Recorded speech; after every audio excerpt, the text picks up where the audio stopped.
सोनी आपको स्वागत करुच्ची Soni kitchen and blog channel को। आशा करुच्ची जगन्नाथ कृपार आपण मैंने समस्ते भल थे। तो चलते स्टार्ट करवा आज रेसिपी। आज रेसिपी अच्छी पालंग शाग। पालंग शाग को ये मुझे हरड़ डाली दे बनाऊँगी। तो प्रथम आम हरड़ डाली की धोई नवा। तो डाली की धोई नालापर मुझे माटी हांडे बसाऊँगी। आप माटी हांडे बसई पारे ना कढ़ई बसैबे ना प्रेसर डाली टी सु सु कर काढ़ने भी हम। डाली बसई नहीं गली मटी हांडे डाली दर सीझा हेले आपको देखेबी। तो ये आम स्वाद अनुसार लुण पकई नवा। टी हलदी गुंड पकई नवा। ये आम डाली को घोड़े नवा। सीझा हो गलानी तो आम पकई नवा कंचा लंका आ पियाज 7 ରୁ 8टी कंचा लंका नहीं आउ 2 ରୁ 3टी पियाज ताको पकई नवा। तो एबे देखंतु पियाज कंचा लंका पकई सारा पर ये मुझे टमाटो 2टी टमाटो काटिकी पकई ने। यहाँ आप कड़े बसातु ना प्रेसर में बसई पारे। तो तापर आम पकई नवा पालंग शाग।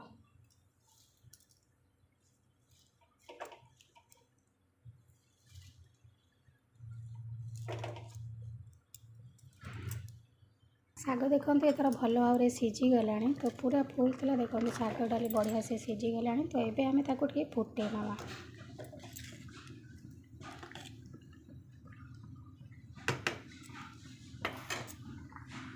ये मुझे कड़े बसई नहीं कड़े ताती गलानी। ये तेल पकई नवा। तो ये देखो तेल पकई सारापर मुझे शुखला लंका को गड़ी कर पकई नहीं गली। लंका भल भाव भाजी गला। भाजी सारापर तापर पकई नवा पंचफुटण 1 चामच। तो पंचफुटण को भल भाव फुटई नवा। फुटण देखो भल भाव फुटीगला। एथर आम जो हांडी बसई पालंग शाग डाली तो भल भाव फुटीगला। तो आणिकी फुटण पकई नवा।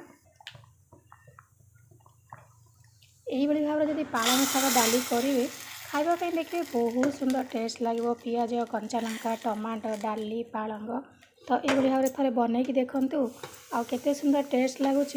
गोटे थर बनला पर जानीपर पालंग शाग डाली केमती टेस्ट। तो रेडी होगा एथर देखु।